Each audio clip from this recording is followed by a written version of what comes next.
दोस्तों आज मैं आप लोगों के लिए लेकर आया हूँ खौफ की रात पार्ट 2। दोस्तों कहानी में आगे कुछ इस तरह होने वाले हैं कि रेखा और महेंद्र उस बर्गर के पास 9 बजे लगभग चले जाते हैं। उसके बाद जो रेखा थी वो पट्टी लगाई हुई थी, तो रेखा ने बोलने लगा महेंद्र को कि क्या बोलना है जल्दी बोलो, वैसे भी मेरा बाबा घर में नहीं है, मम्मी से बहाना बनाकर यहाँ पर बरगद के पीछे मैं आपके पास आई हूँ, क्या बोलना है जल्दी बोलो। तभी महेंद्र बोलने लगता है कि तुम जो पट्टी लगाई हो वो पट्टी तुम पहले आगे हटाओ।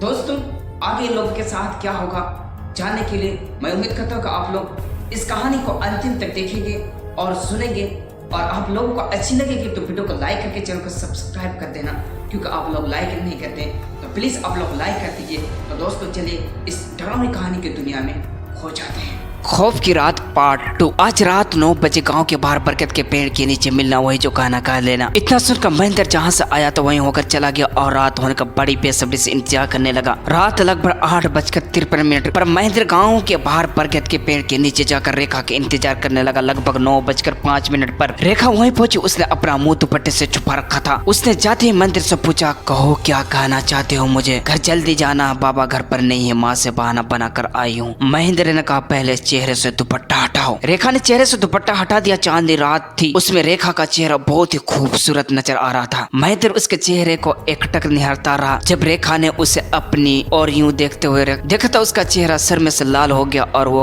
हकलाती हुई आवाज में बोले, अब देखते ही रहोगे क्या या कुछ बोलोगे भी? महेंद्र झोंपता हुआ बोला, मैं तुमसे प्यार करता हूँ और इसलिए आज छत पर आया था। अब मुझे तुम्हारा राय चाहिए। रेखा ने लजाते हुए कहा, पसंद तो तुम भी हो हमें और प्यार भी हो गया तुमसे पहले ही नजर में, पर क्या हम लोग कभी मिल सकेंगे? मिले या ना मिले तो क्या मैं प्यार करना छोड़ दूं तुमसे? महेंद्र ने कहा, मैंने ऐसा तो ना कहा। अगर ऐसा ही कुछ इरादा होता तो मेरा तुमसे हाँ क्यों बोलती? तो फिर ठीक है, अब इतने ही समय रोज हम यही मिलेंगे, बोलो मंजूर है? महेंद्र ने बोला। रेखा ने हाँ में भरी। इतना कहते महेंद्र ने रेखा को बाहों पर भर लिया और रेखा भी उसके बाहों में समा गई। रेखा 18 वर्ष की एक नवयौवना थी। उसके अंग अंग से मादकता फूट रही थी। यही वजह थी कि ठाकुर सुमेर सिंह जिनका दीवाना था वो उसके साथ खेलना चाहता था, उसको अपनी हवस का शिकार बनाना चाहता था। पर महेंद्र ने पहले उसके इरादे को आकर मिट्टी में मिला दिया। महेंद्र ने जब रेखा को गले से लगाया तो वो भी उसकी बाहों में निडल हो गई। रेखा की खूबसूरती देखकर महेंद्र से ना रहा गया और अपने होंठ रेखा की होंठों पर रख दी। रेखा के लिए एहसास अनोखा था और भी महेंद्र की बाहों में सिमट गई और महेंद्र का हाथ उसके नाजुक अंगों से छेड़छाड़ करने लगे। उधर बरगद के पेड़ के नीचे दो जवान दिलों का मिलन हो रहा था और इधर किसी का दिल जल रहा था। किसी की नजर उन दोनों पर थी, जिसकी नजर महेंद्र और रेखा पर थी, और कोई नहीं, ठाकुर सुमेर सिंह का नौकर राकेश था। दरअसल हुआ ये थी कि जब रेखा अपनी हवेली से निकलकर महेंद्र से मिलने आ रही थी तो पीछे से राकेश ने उसे देख लिया। वो बाहर किसी काम से आया था और तभी उससे उसका पीछा करते करते यहाँ तक आ पहुंचा। रेखा को इस बात का कोई इल्म नहीं थी, जानकारी नहीं थी कि उसका पीछा भी कर रहा है। बहरहाल जब दोनों को मन तृप्ति हुई तो दोनों एक दूर से अलग हुए और महेंद्र ने कल दोबारा आने का वादा लेकर रेखा के घर के लिए विदा किया। आज वो बहुत खुश था क्योंकि उसे वो मिल गया था जो उसे प्यार था। राकेश ने ये बात आकर ठाकुर सुमेर सिंह को बता दी कि रेखा महेंद्र से प्रेम करती है और दोनों आज गांव के बाहर बरगद के पेड़ के नीचे मिले थे और मैंने उनके अपनी इन आंखों से उनको प्रेम लाभ करते हुए देखा। इतना सुनना था कि ठाकुर सुमेर सिंह को तन बदन में आग लग गई। उसने ये सूचना जाकर अपने पिता वीरमान को दी। ठाकुर वीरमान ने जब ये बात सुनी तो उसको भी बहुत क्रोधित आया कि एक छोटे जाति का लड़का ठाकुर की इज्जत से खेल रहा। उस समय तो उसने अपने बेटे को ये कहकर भेज दिया कि जब तक मैं ना कहूँ तब तक कोई ऐसा काम न करना के बाद में पछतावा हो। मैं कोई भी बवाल चाहता हूँ, जो भी करना है मैं करूंगा और तब तक तुम चुपचाप रहना। ठाकुर सुमेर सिंह ने कहा, जी पिताजी, कहकर बाहर चला गया। लगभग 1 महीने तक रेखा और महेंद्र ऐसे ही मिलते रहे और इधर ठाकुर वीरमान इन सब पर अपने एक नौकर दोबारा नजर रखवाए हुआ था। फिर एक दिन ठाकुर वीरमान के नौकर ने आकर सूचना दी कि आज रात में 11 बजे दोनों मिलने वाले। ठाकुर वीरमान को ये सुनकर बहुत खुशी मिली कि वो भी यही चाहता था कि ये दोनों किसी दिन मिलने का ऐसा समय तय की कि इनको पकड़ा जा सके। रात में लगभग 11 बजे महेंद्र बरगद के पेड़ के नीचे पहुंच गया। 11 बजने से कुछ मिनट पहले ही रेखा भी वहां पहुंच गई। दोनों एक दूसरे को देखकर मुस्कुराए और एक दूसरे को बाहों में भर लिया और कुछ देर तक एक दूसरे से अलंगीकरण में रहने के बाद जब दोनों को अलग हुए तभी तो भीमकाय शरीर वाले लोगों ने महेंद्र को पीछे से पकड़ लिया। महेंद्र उनके सामने हिल भी नहीं पा रहा था। ये देखकर रेखा के आगे बढ़ी थी कि किसी ने उसका हाथ पकड़ लिया और कोई ने ठाकुर वीरमान था। ठाकुर ठाकुर वीरमान ने रेखा को पकड़कर अपने दो गुंडों को पकड़ा दिया, जिन्होंने रेखा के मुंह पर एक कपड़ा बांध दिया जिससे वो चिल्ला ना सके। महेंद्र ये सब देखकर कुछ कहने ही वाला था कि किसी ने एक भारी चीज से उसके सिर पर एक प्रहार किया, जिससे वो बेहोश हो गया। ठाकुर वीरमान दोनों को पकड़कर अपनी हवेली ले गया और वहाँ ले जाकर उसने दोनों को अलग अलग एक अंधेरे कमरे में कैद करवा दिया। ठाकुर वीरमान की हवेली गाँव से बाहर की तरफ थी, तो वहाँ क्या हो रहा है उसका किसी को एहसास तक ना होता। दूसरे दिन शाम को रेखा बहुत चिंतित थी कि उसे यहाँ क्यों पकड़ कर लाए हैं और महेंद्र का क्या क्या होगा इन लोगों ने। रेखा ये सोच ही रही थी कि तभी उसके कमरे पर आहट हुए और किसी ने उसके कमरे का दरवाजा खोला। दोस्तों, कौन था वो शख्स जिसने कमरा के दरवाजा खोला? उसका क्या मकसद था? किस लिए आया था? महेंद्र का क्या होगा आगे? दोस्तों, जानने के लिए कमेंट में नेक्स्ट पार्ट लिखें और आप लोग वीडियो को लाइक नहीं करते तो वीडियो को लाइक करके चैनल को सब्सक्राइब फॉलो कर लें।